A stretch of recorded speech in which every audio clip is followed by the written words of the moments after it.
TEFLship Season 9 Special Episode. Hello and welcome to TEFLship, the mini podcast for busy teachers. My name is Laura and joining me today to close the season is my guest, Basma Abd Elhamied. Basma is the founder of TEFLship, which is a community for English teachers in Egypt and the Middle East.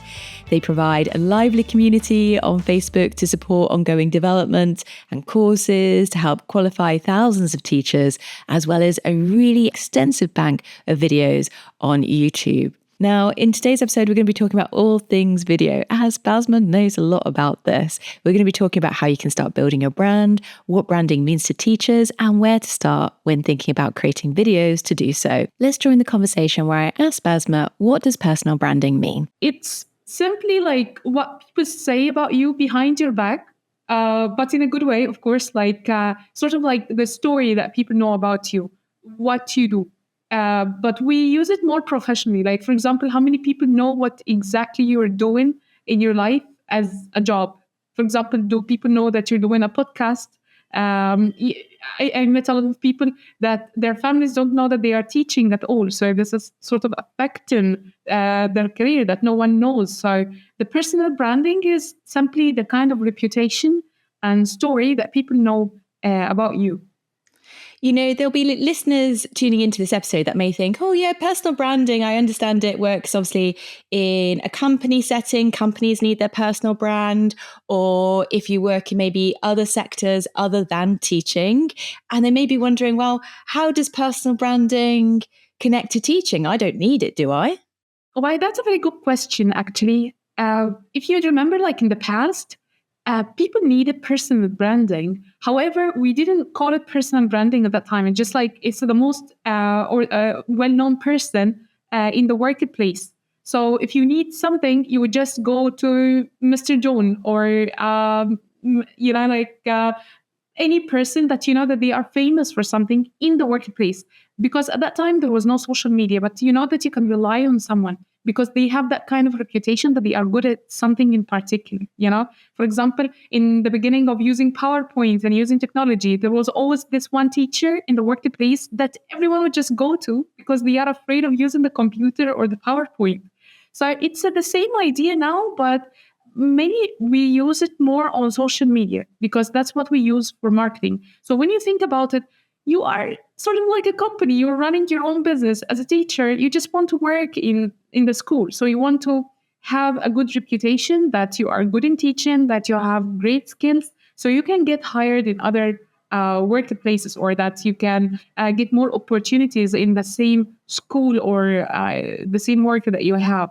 So it's not just for companies. Companies use marketing and branding. And we sort of like apply some of these rules to ourselves as freelancers and as teachers. And as you say, now that we have social media at our fingertips, we can do this in such a way that we can build bigger connections within our network and even extend beyond our local network for opportunities that we may be looking for, or to be known within that field of expertise beyond just the local community. It can be really quite a powerful source. Very true. Yes. And I myself experienced this, that I got a lot of opportunities, job opportunities, just by personal branding, and not just like in some local institutes, but actually I got scholarships opportunities before. And it helped me, like I do the application and I go through any hiring process just like other people. However, it's sort of like a shortcut. When someone sees your work and they get impressed and then they call you for an interview. So somehow they have like a prejudgment, or that they have a good idea about you, a good impression. So this facilitates the process that you can get accepted easier than the usual if you were just a stranger. Exactly. And I know with TEFLship, you've built a huge bank of videos on YouTube. You also have your Facebook group. Video obviously plays a really big role in your personal branding. That's a really big tool in which you share your expertise as an educator and also inspire other educators in their practice. Could you tell us more about how videos help build your personal branding and how others can do the same?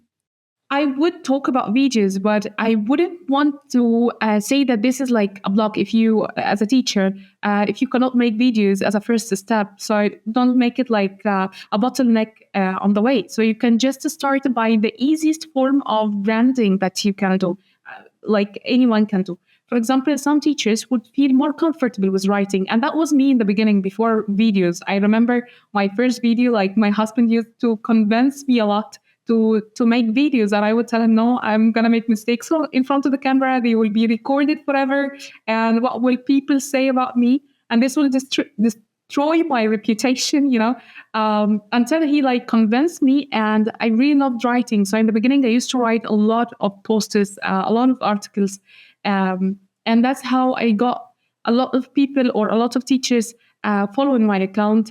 And we were just sharing ideas. And step by step, I started to make videos. And then I started to love videos. And I started to accept the idea that, yes, I do make mistakes like anyone else. And that's all right. So, yes, videos can help a lot in creating an image or connect you to the people that they meet you and they say, yeah, we know Laura.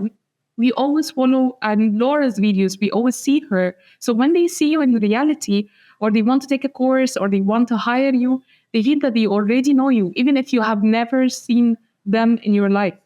So videos could be like playing a major part in connecting you to your audience. I certainly experienced that with the podcast. Having done this podcast for over 6 years now, I do get people come up to me when I'm at educational conferences and like, oh, I've been following your work. Oh, I listened to the podcast. I feel like I already know you. And it really is powerful when people can hear your voice or see you on camera or start to interact with the materials you're creating. It's incredible. It's like speaking for you before you even enter the room. People feel that they already know you. Yes, exactly. It's like building rapport. I know with video, this is a big part of what you do at the moment, right? You have how many followers on YouTube now? Like over 900 videos, I think I saw. Yeah, we're above 950 something. We're trying to reach 1,000 in a couple of months, hopefully. Inshallah, in like God's will, we can do this. And like the subscribers on the channel around 40,000. And I just got an email this morning saying that we got around 1,800,000 views on the channel. And that's like, I'm very grateful and thankful for that.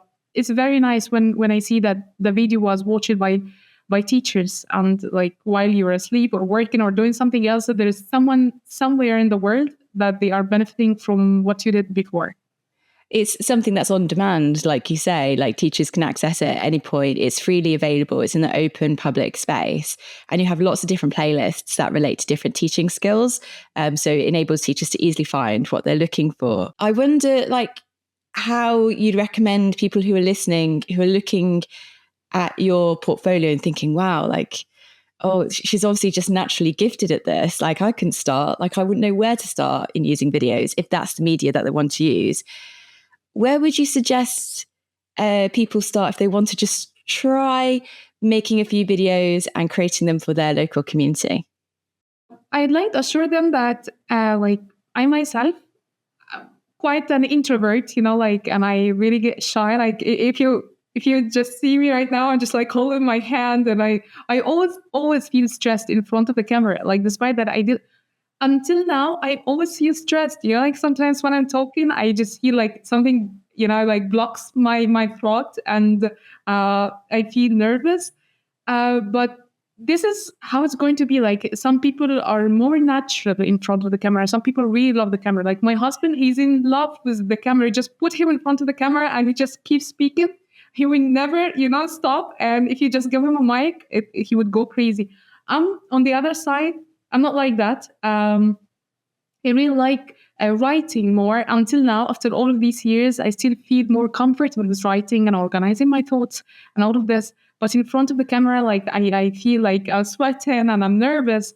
So I guess if I could do it, like anyone else could do it, because most people might not feel the same stress, and even if they felt it, they can do it. And how they would start, I believe that they can start with whatever they have right now. So I know people always think that we need to get like this perfect setup and it's beautiful and we redecorate the place and we get very expensive cameras and a video editing tools and all of this. But how we actually started with items or tools that we borrowed from everyone. Like we borrowed a phone with a good camera at that time from someone, and then a laptop from another person, so we can use the heavy video editing tools. And we were learning through the journey. Like every step, we would just learn something, and until we could afford to buy our own camera. And after that, we would just like upgrade our the material or the tools that we are using until we just reached what we have now. And simplicity always wins. There's no need that we take it like as a heavy burden, because this blocks our journey. Like if you want to produce 100 videos in 3 months, it's gonna be very challenging if you just keep thinking about all the difficult things that you're going to do. So you need to simplify them to remove any bottlenecks along the way. So if it has to be like a heavy video on a very expensive camera or expensive mic, now just to start with your phone. Everyone now, like most people have phones, so they have good cameras, they can start with it. Yeah, it really is that simple, isn't it? Starting with what you have and what you feel comfortable with and what's familiar. I think we're so lucky that we live in an age now where the majority of us do have access to some sort of device that enables us to record. And I think once we kind of think about also who's within our community that we could collaborate with, that also helps to like lighten the load. I remember when I started podcasting, my co-founder, Eve Conway, was the one who was just like, well, we just use this. Oh, we just use our laptop. Oh, we'll use the cupboard to record in because that's the best audio space. And that's how we started. And keeping it small scale really helped us to move forward and see progress without it being a big, scary, intimidating goal. I never thought I'd be podcasting on a weekly basis. We just started with a season of 10 episodes, and that's where we started. But often, people may compare themselves perhaps to people that have been doing it for several years and think, oh, I have to be at that level to start. But that's not true, right? That's what you're saying. Start with what you have. Yes. We have a saying here, like don't compare your first chapter with someone's 20th chapter. Like it's just like you're a book and you're still in the beginning. Someone else could be in the middle of their career or near the end of their career. So if you started like since 7 years or something, and someone is just starting, they cannot just say that I want to be like Laura today. No, Laura didn't start that way yesterday. So it took you a lot of years. So it's the same idea.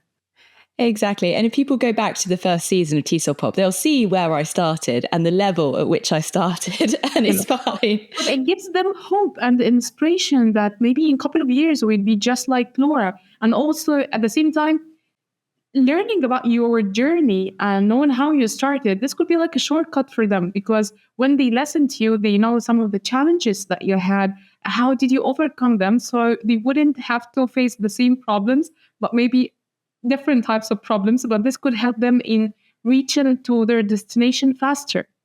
It's the same idea from the videos that we do as educational content. It's just like for other teachers not to struggle in the same way that once we struggled. Basma, it's been lovely talking to you today. Thank you so much for sharing your experience and your top tips for how to build personal brand and particularly how to use video. Before we close today's episode, where can listeners find out more about your work and follow you? Well, first, I'd like to thank you so much for this beautiful invitation. I enjoyed talking to you the previous time and today. But for my work, I would be there like on YouTube mainly for the educational content, and I'm also like present on social media like Facebook and LinkedIn, where I share some of the articles, some of the videos. But the education content itself is mainly on YouTube on a channel called TEFLship, like TEFL, and then That's lovely. And for listeners following, all those links that Basma just mentioned are in the show notes, so you can access those easily. If you have a question or an idea that you'd like to pitch to TEFLship, then you can contact us via Instagram, Facebook, or the website TEFLship.com. Finally, you can support the work we do at TEFLship by leaving a rating and review wherever you listen to the podcast, by sharing today's episode with your teaching community, or by even buying us a coffee at ko-fi.com/TEFLship.